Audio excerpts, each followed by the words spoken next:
So there's some interesting news that we have. So essentially, there normally would be a patch today, but there was some security breach or something like that at Riot, and because of that, they had to push back this patch to the next one, but they're able to do like a 13.1 C patch instead. So there are a lot of changes still. So we're going to go over all those right now. We just don't have the full-fledged like big ticket type of changes, but there are a lot of buffs and nerfs, so we definitely do have to look out for that. So onto the traits, let's start off with that. So Aegis is the most used trait because it carries strong endgame units. I've been saying this since the SETT came out. Like, I was running Aegis even though I wasn't even facing ability power comps, and it's just because Leona Echo are just good, right? Like, there's just nothing wrong with them. But let's just go into the changes. Admin on ally death gain mana 40 to 20. I actually talked about this change on my stream, and I was like, yeah, it should not be 40 because this LeBlanc just is too good with this. And I was actually like, hey, maybe it could be 20. It gives Soraka like the same type of power, but maybe on LeBlanc it doesn't turbo carry anymore. Because what ended up happening is LeBlanc would just auto-fire the entire fight whenever they had this. But good nerf there. On ally death, chance to drop gold 40% to 33%. I never really run for admin, so I never really touched that, but I'm assuming it makes sense too. Aegis is being increased a little bit at the later stages, so it encourages running like Vi and stuff like that, like they talked about there. Brawler health. They are increasing it a little bit at 8 Brawler, not too much. I think it's fine. It's not going to bring back the 8 Brawler comp probably, but it's still playable, you know? Like maybe instead of running 8 Brawlers in your endgame board, you run 8 Brawlers during stage 4 and then drop down to 6, replacing the Blitzcrank and Renekton for like Fiddlesticks Urgot or something like that. I think that's like a good state to have things in. It's kind of like all the other verticals. Like in 8 Duelists, you just run it temporarily and then you replace it with like Sejuani, Urgot, Fiddlesticks, things like that, or maybe Hacker. Duelist attack speed. Oh, I guess speaking of Duelists, they are nerfing 4 Duelists and 6 Duelists, but keeping 8 Duelists the same power. Yeah, I'm agreed with that. Laser core damage. Man, they're nerfing 3 laser core. Interesting.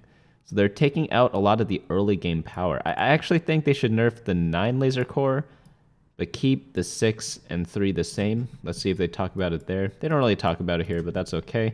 The reason why is because I feel like it's just like a super win-out comp. You either get 9 laser core or you don't. And 6, I don't think is that strong compared to all the other comps, which makes sense, right? Because you're hoping for like the giga win-out of the 9 laser core. So yeah, it's a bit of a mix and match. It's just that I would have approached it differently. But it definitely does hurt the early game a little bit, even if you get to the 9. Mascot, max health regen per 2 seconds is being increased a tiny bit at 4 mascot, 6 mascot, but staying the same at 2 and 8. So does this bring Yuumi back? Probably not, but maybe you could play mascots in the mid game during like stage 3 to kind of just have a better mid game. Because right now I feel like everyone's ignoring the mascot units. They probably need a little more than this. We're probably gonna have to wait until 13.3 for that to happen. But onto the next one, we have Spellslinger ability power. Okay, so they're finally changing. No, they're buffing Spellslingers. Okay, that's actually a good thing. So in 13.1, I was playing uncontested Spellslingers, and it was amazing because I would always hit because no one's going for my units, and everything was fine and dandy. Come 13.1b, people started playing Spellslingers because everything else got nerfed, and then I was like, when this comp is contested, it's the worst comp ever. So that's why after I released my AP comps video, I couldn't climb with it anymore. So I'm glad that they are buffing it, but now this means even more people are going to play it. But maybe it stays around like 2 players per game, which is a fair spot. Right now, like before, it could only support like 1.5. So when it's 1 person, it does really well. When it's 2 people, it does really badly. But now maybe it could support 2 players. Sure shot attack bonus damage is being nerfed at 2 sure shots. I like that change a lot because having like Aphelios plus Samira, it's a lot more straightforward to run than having 4 sure shot, such as like Samira, Aphelios, Sivir, and Senna. And it's kind of like you need a really strong front line to make that work. But with the 2 sure shot, you pretty much always get a good front line. So I am glad that they made this change. And it like indirectly nerfs, or not indirectly, it directly nerfs Samira, just not on her actual champion. But I'm sure they might touch her later too. So units tier 1. So Ashe's attack damage is being buffed a tiny bit. So yeah, I don't think Ashe is like that much of a thing, but maybe you don't ignore her anymore. So that makes a lot of sense now. So they nerfed the 3 laser core, but they buffed Ashe a little bit. That's fair. So you pay attention to her a little bit more now. Gangplank Trial by Fire damage is being buffed a tiny bit at all stages. Gangplank reroll kind of just like got ignored in a bit. And supers are just really weak now after they nerfed it like hardcore. So is this enough to bring it back? Probably not, but maybe we don't completely ignore him anymore. Lulu Glitterlance damage being buffed up a bit. I actually really respect Lulu reroll. It's just you don't do it that often, and maybe this helps you do it a little more. Wukong Stone Skin armor and magic resistance is being buffed up at 1 star, nerfed at 2 and 3. Okay, so direct hit to Wukong. I always thought Wukong was an absolute crank. I have my 2-star Wukong tanking for me in stage 4 in a lot of cases, and he's doing just fine. So I definitely like the nerfs here, and bumping it up at 1 star maybe like helps him up a tiny bit too, just so he isn't like super weak early on. Of course, this is like a very small part of his kit. It's just his ability.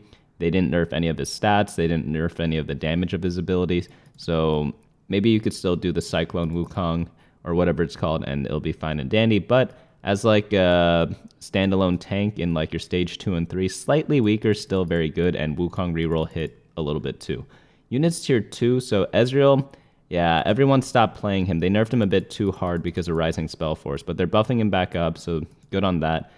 Is it enough? I think this buff actually might be enough, because I see a lot of times he actually does like turbo cranks, and that's without Rising Spell Force as well, so I think this makes a lot of sense. He was like slightly below average, or like medium below average. Now he'll probably be like either at average, maybe even slightly above average, because this is actually pretty decent because he casts so much, you know, so it's like a lot of damage overall.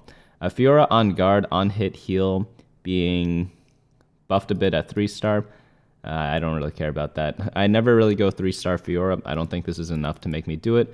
Lee Sin, armor and magic resistance. Oh, maybe when you play Yasuo reroll, it's like an indirect buff to that. Lee Sin, armor and magic resist buffed by 5. Yeah, supers need a bit more help. Safeguard attack damage ratio is being buffed up a bit. I don't think this matters because he doesn't really do much damage. Rel, 50 health buff. Yeah, Rel is one of the worst defenders because Poppy's so strong at a 1-cost unit. Rel at 2 costs, I don't think it's really justified to like play her in a lot of cases because her traits are just really weird too.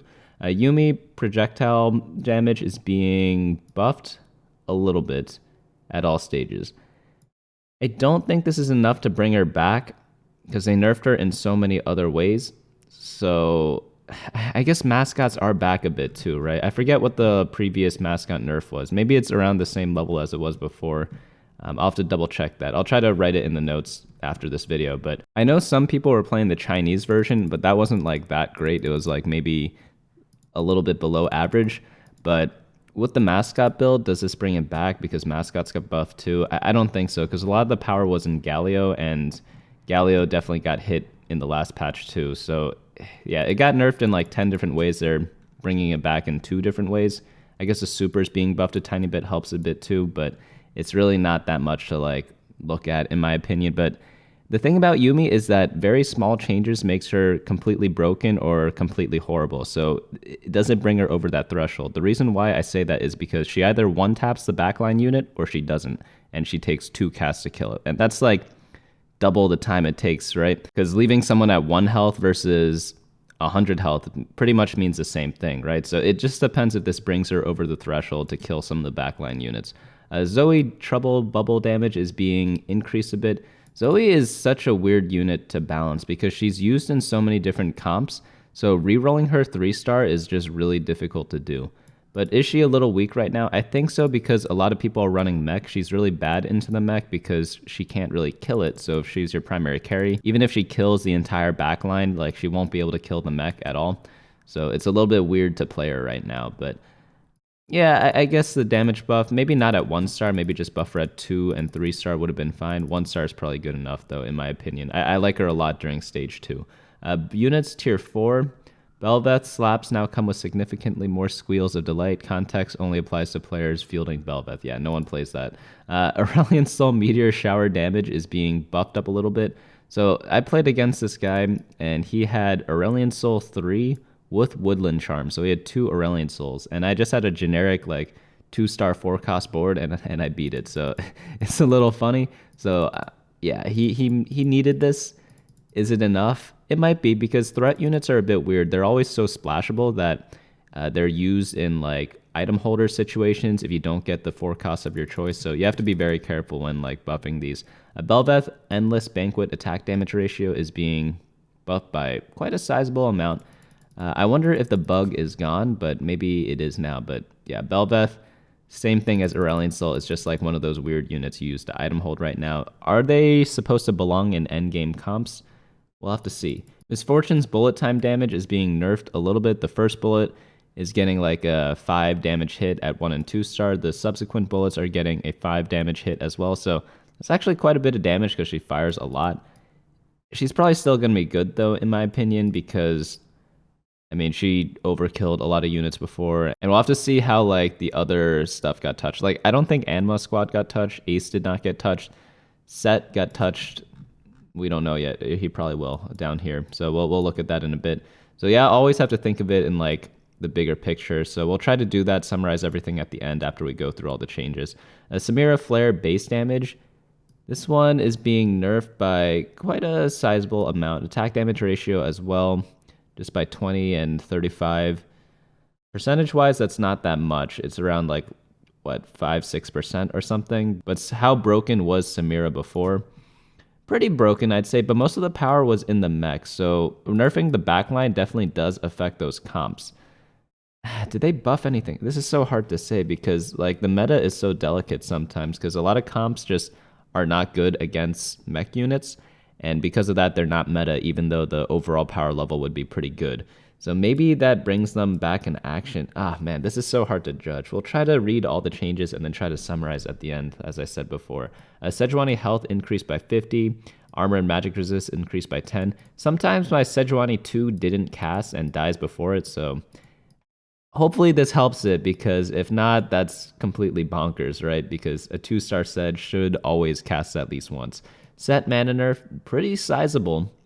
He's going to take a lot longer to cast, and he won't be perma-shielding anymore. So this is actually, it looks much bigger than it actually seems. Mana nerfs are always so, like, not polarizing, but they're very heavy-hitting in terms of, like, nerfing a unit. Or buffing. Remember Yuumi? She just had a 10 mana buff or something like that, and then she just became, like, the best unit in the game. But yeah, mana is always like a very important thing in TFT. Viego Heartbreaker damage fall off is being nerfed a little bit, just 2%. It makes it round numbers too, so that's a lot better. Zed Empowered Kill Mode Armor Shred is being buffed. So he works in the Duelist comp, and he works in the Laser Core comp. So Duelist got nerfed a little bit, and Laser Cores got like nerfed a little bit too, right? So buffing Zed makes it more reliant on hitting Zed rather than just using all the trait bots. Is that a good thing? Is that a bad thing? I think it's more leaning towards like a 4-cost lottery then in a lot of cases. You either hit Zed or you don't. Obviously, like these are all very minor changes because there are many more parts of his ability. There are all his base stats that were not changed. But it's interesting to see that they're leaning more towards into that, like, hoping that players play more so around the Zed carry than just like running trait bots. I guess that is good overall, right? It's more fun to watch, so I guess it makes sense. Tier 5's Aphelios attack damage buffed by 5. Yeah, Aphelios isn't like a real unit. So they're changing apparently everything about him. So purple attack damage ratio, I believe that's the stun gun, and this one's being nerfed, understandable. You never took it for his damage, he never did any damage. Base damage is being increased at 3-star though, and then stun duration is being nerfed. So yeah, you only took it for the stun. So 1-star Aphelios not as effective, but 2-star is around the same. And then for blue, I believe that's the left gun. He is going to actually get a sizable buff here at 1 and 2-star, and then the base damage, small buff there, and then slightly increased cone radius. I never like the left gun because it fires out and then it just kills nothing, you know? You compare it to like an MF ult or something like that, and MF ult hits so much harder, and she's a 4-cost unit. Is this enough? You definitely have to itemize them pretty heavily, but the thing about legendary champions is that you never get best in slot items on them because you're not playing around the legendaries, you're playing around your 4-costs. So would you sell your Samira 2 to put your items on Aphelios 2? I really don't know. I really don't know. This is very tough. Very tough. I mean, this spell AD %, it's pretty big, right? Man, I'm gonna have to see this in game once and then decide after that. This patch comes out, I believe, in like 1 or 2 days.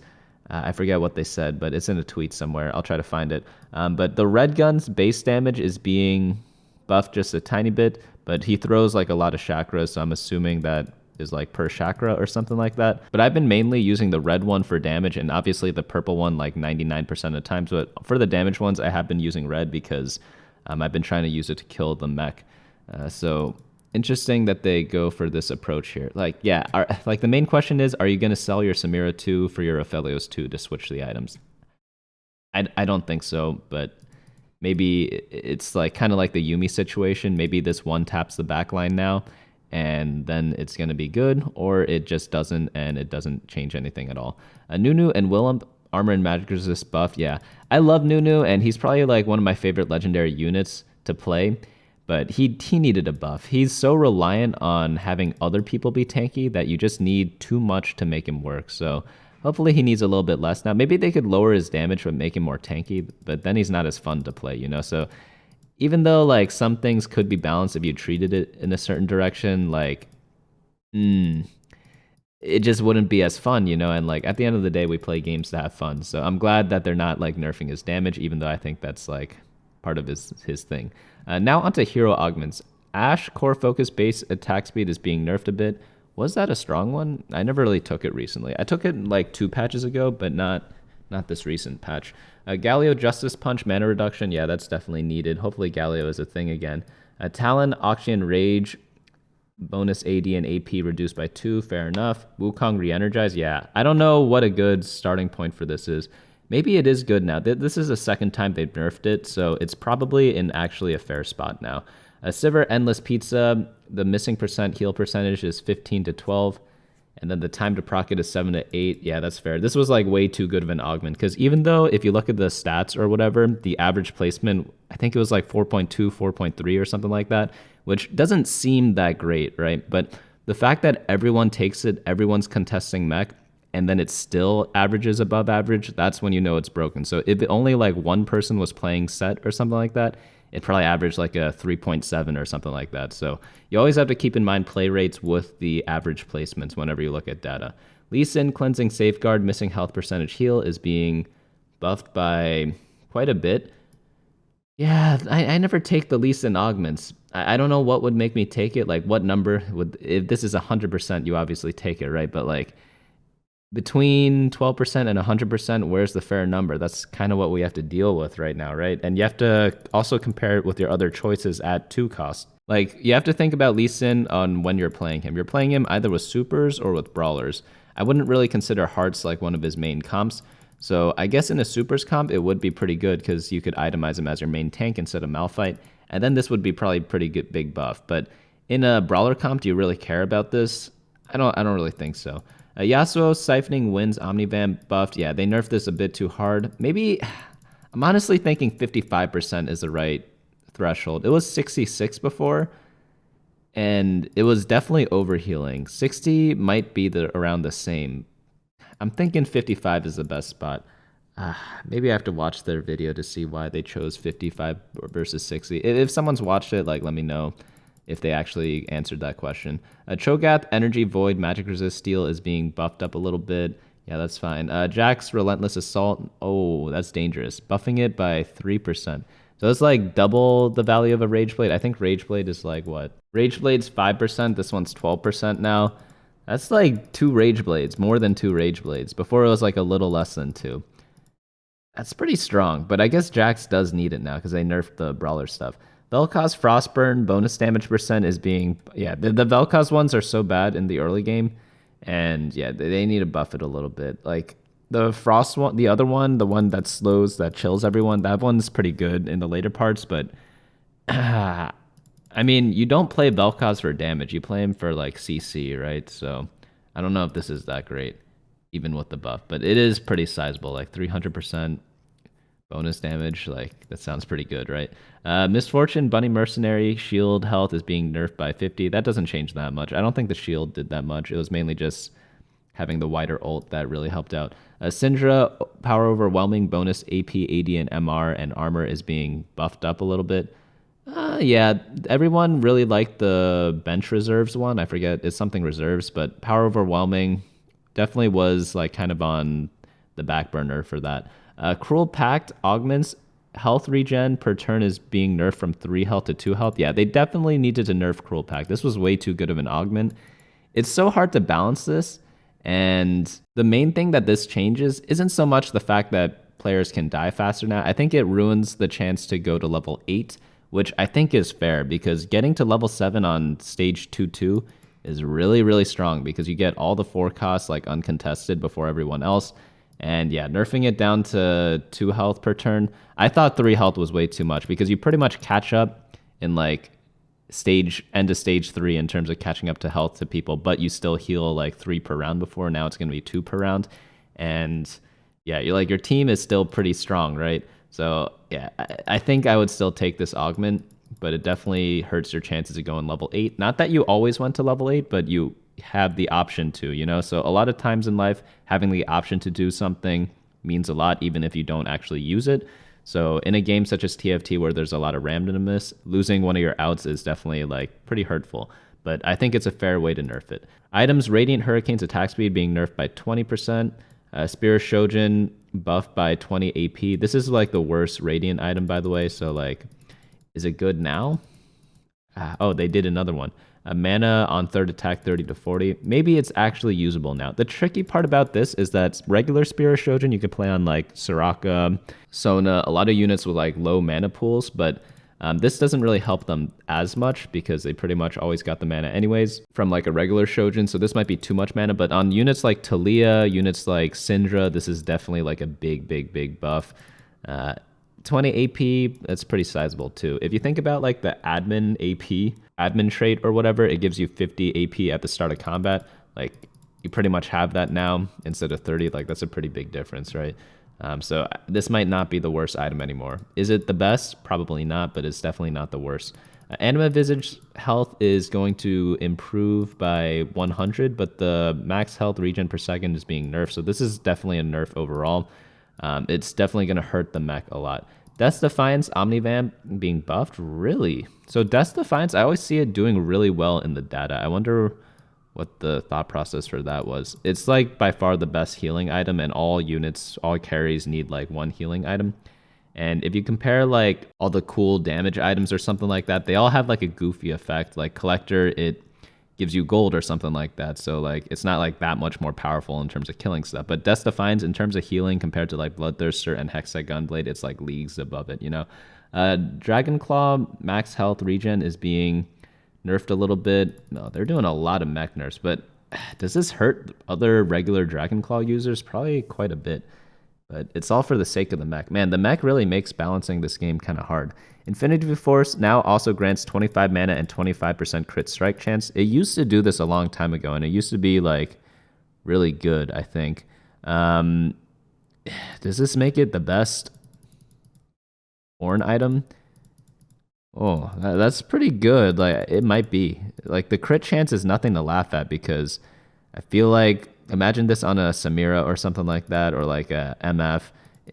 It's like some champs are able to use like a lot of the stats, and it feels pretty good on them, I would assume, or like an Urgot or something like that. Especially with the starting mana, also like this, yeah. Infinity Force was a little weak, but this probably makes it like really strong. They nerfed something about it a long time ago. I don't remember what it was. I think they removed like the crit chance, and then now they're adding it back.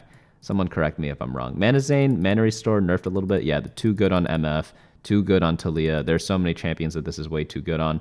Collector attack damage is being nerfed by 10% also, and that is the list of all the changes. So overall, like they're not really nerfing any of the regular items except for Dragonclaw. That's really about it. But man, this is such a weird patch to kind of break down because there are a lot of different changes, and the meta's in like, I thought it was in like a decent place apart from SETT, but the thing is, when a comp is so meta defining, it kind of shifts all the other secondary, tertiary, and like other comps into that sort of game mode. So there are a lot of builds that may have been good regularly that just didn't shine because they get countered by the mech, for example. Like probably a lot of these random rerolls, they spike around the same time as people get the mechs for, and maybe they were always viable if mech didn't exist, and that could kind of pop up there. What I'm scared about is the duelist and laser core changes being more reliant on Zed. It's going to feel like a lot more high roll or low roll for those games, so it's not going to be automatic top 4 as it was before. That's definitely what a major change would be, because it seems like they wanted to keep it like relatively more about Zed and like overall power not like change too drastically, even if they were a little strong before. Like overall, it's definitely a nerf to both those comps, but now you're also more reliant on hitting Zed, which can be a blessing or a curse sometimes. Brawlers, yeah, I don't think it's enough to bring them back into the forefront, even with the Jax augment. But I played it recently. It wasn't horrible, you know, like I got 4th place with it and it wasn't that bad. Of course, I did have a good start for Jax, but like it definitely is playable because no one else goes for it. So that definitely is a big advantage. Mascot's Yuumi, is Yuumi back? Again, it really depends if she one-taps a backline or not. Like with the supers nerf, I don't think so, because that's how she got a lot of her damage. But adding like 25 more damage at 3-star Yuumi, I don't think that's going to one-tap a lot of backliners, because she also has reduced range now, right? It's harder to like hit the exact unit you want. Even with like the Chinese positioning, with the Nyla build where she's kind of in the center, like I just don't see it. But if she does reach that threshold, then yeah, Yuumi reroll will be a thing. We'll definitely be able to see this if you look at the data on Yuumi maybe within like a day or two, and you'll know if it's good or not. But we'll be updating the meta snapshot on Friday as per usual, so definitely look out for that. BunnyMuffins.lol/meta, also on this YouTube channel, so subscribe if you have not already. And that's about it for this patch. The Aphelios one, like, I don't think I'm going to be selling my Samira for Aphelios, even though Samira did get nerfed as well, because like playing around 4 cost, like she's ace as well, but maybe in an Oxforce build, this gets a lot better. Like all those like Viego comps, that just made me realize they did not touch Viego or Oxforce at all, and Aphelios got buffed. So does that mean that like Oxforce might be the comp to look out for this patch? Because literally everything else got touched except for Oxforce out of the like strong comps. So yeah, definitely like build your Ionics, build your Hextech Gunblades, and like go for Viego. I guess that's what I kind of missed this whole time after reading all these. Like I forgot he even existed because they didn't mention him in the patch notes. Oh wait, never mind. He fell off a little bit, but like this is barely anything, you know? Like you just need 1 reset. You don't need like 10 resets because everyone gets so low already. So I think Viego is actually going to be like the least touch comp out of all these. But let me know your thoughts down in the comments below, and hopefully like in 13.3, we'll get all the major changes that we really want. And yeah, that's going to be it from me today. Hope to see you all later.